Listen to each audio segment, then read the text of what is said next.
Hey guys, welcome to the review of the beauty portion of my Wish.com haul. I've already done a clothing one. You can watch that video, and I've got more coming.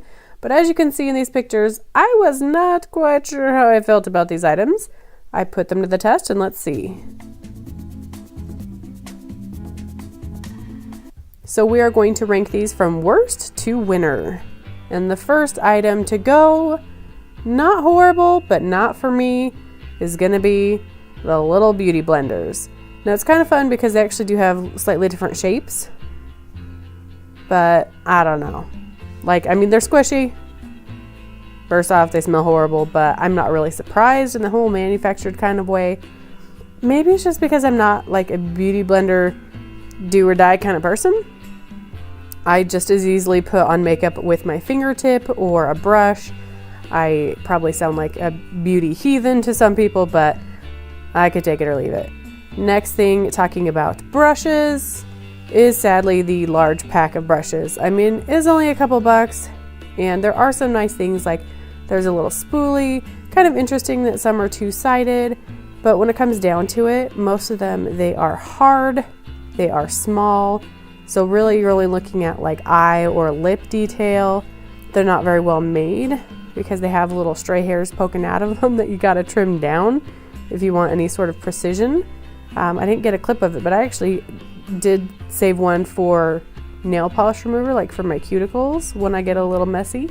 So it's a nice pack to have for like a couple of bucks, but ultimately if you want makeup brushes because you're getting into makeup, I would just buy like the dollar ones that are e.l.f. at Walmart.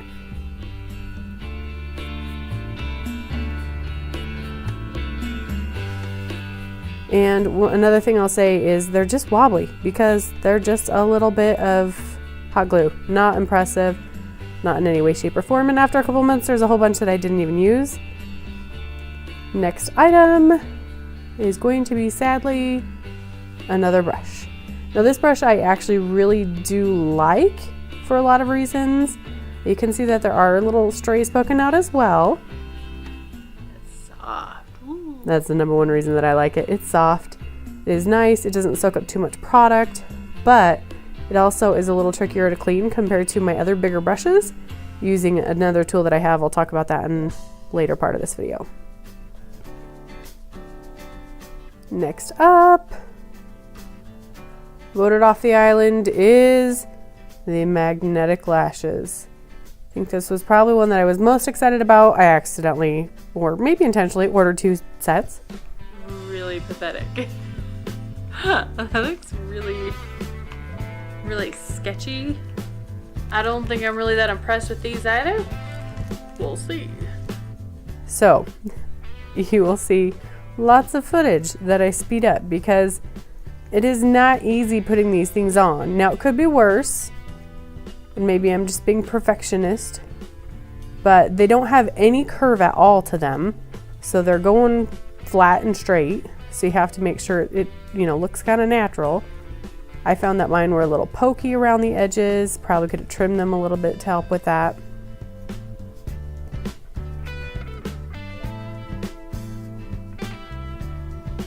So basically you'll just place one on the top, get the magnet to meet on the bottom. Is it the worst thing ever? Obviously not. It wasn't at the bottom of my list. It's a little something fun. Now, obviously not a full lash. I don't have the expensive name brands to compare this with. But, they looked pretty darn raggedy for being false eyelashes in the first place.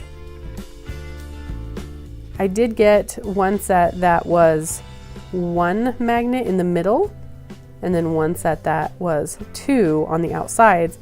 Figured that would grip it more, thought I'd try it out, the different kinds. So I gave them both a chance. I don't know if you can see that. That's so straight, and it's not like snug. You can pinch your lid a little bit too much at the base, or it's too far out and it doesn't look natural. I think it's kind of tricky. The hardest thing though was getting them off. They kind of pull. It's hard to get them separated from each other and your eyelashes. And the first time, honestly, that I wore them, I did get a headache. So anyway, we got the 1 in the middle and then the 2 on the sides. I don't know if my headache was just because of the weight or because I'm not used to seeing something out of my peripheral at all times. But lots of trying it on. Lots of trying them on.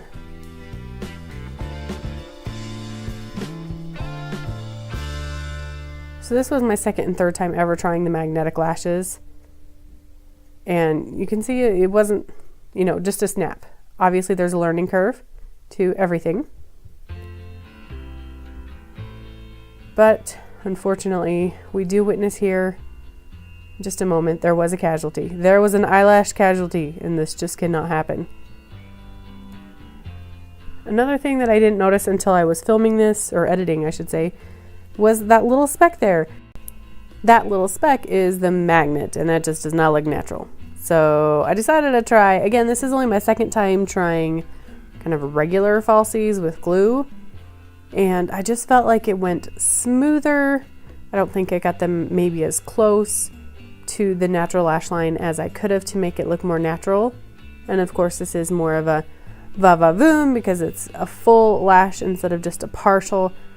And it's not as forgiving because once you put the glue down, you got about half a second before it decides it wants to stay.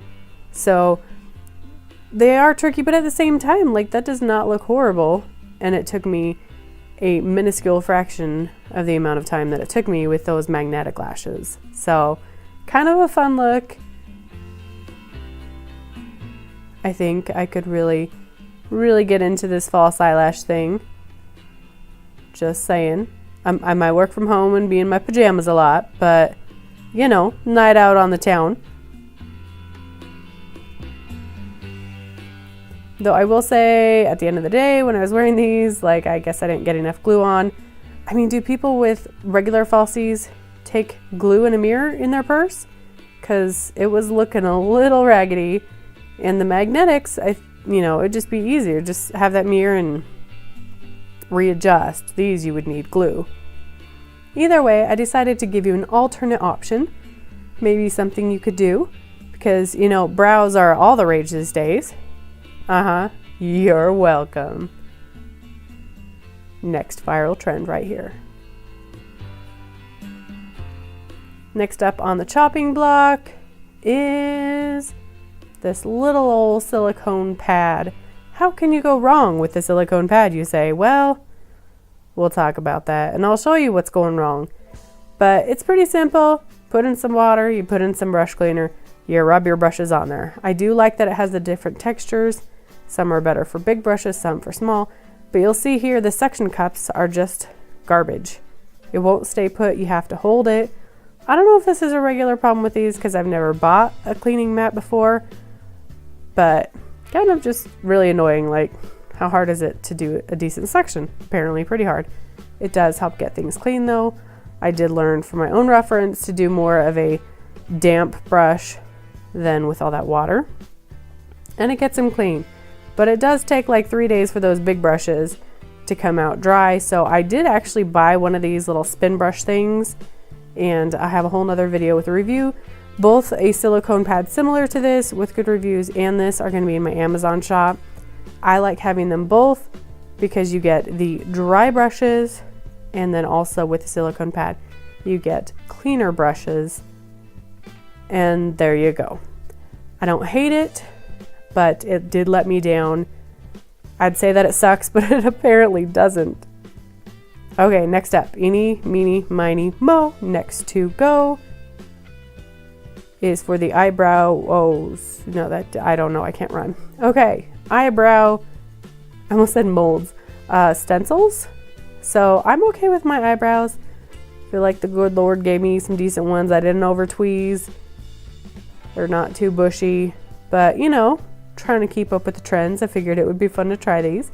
So there's, I think, 28 different patterns and just a lot of trial and error. For me, honestly, part of it was the trial and error with the colors because I'm using Shadow Sense from Senegence, and it's technically an eyeshadow, that's what I use, but it's like a cream to powder, non-smudging. So anyway, I know that this video has a lot of bad coloring, but I'm experimenting and also seeing what ones work with my eyebrows.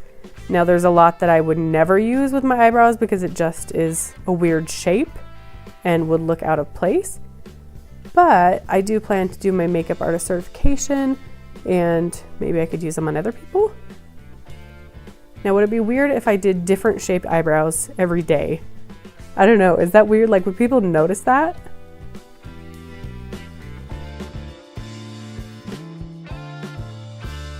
Either way, let me know what you guys think. Do you do your eyebrows? Do you feel like I look better with my eyebrows done? Obviously, when it's in the right shade. What do you think of the trend as a whole? Now this is the way to go for sure. I know you're all jealous on that action. And I love my non-smudge proof. It's staying on you. And also another use. Ha! So if the man in your life needs to boost his mustache game, or Halloween or something, another alternate use for these lovely stencils. And I decided to also try it maybe to help me get a more kind of even cat eye. So, I don't know, it's kind of helpful. Not necessarily a game changer, but I only tried it a couple times.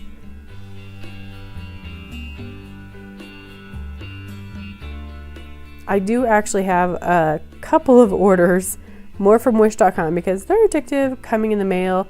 And I think I've got 1 or 2 different cat eye assisting tools coming. So, I don't know. This could be multi-purpose though. And last of all, my favorite goodie. I'm a popaholic. So these are actually acne tweezers.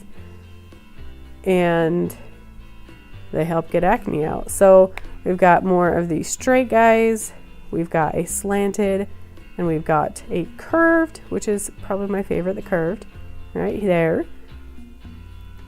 And up close and personal on my filaments on my nose and my large pores.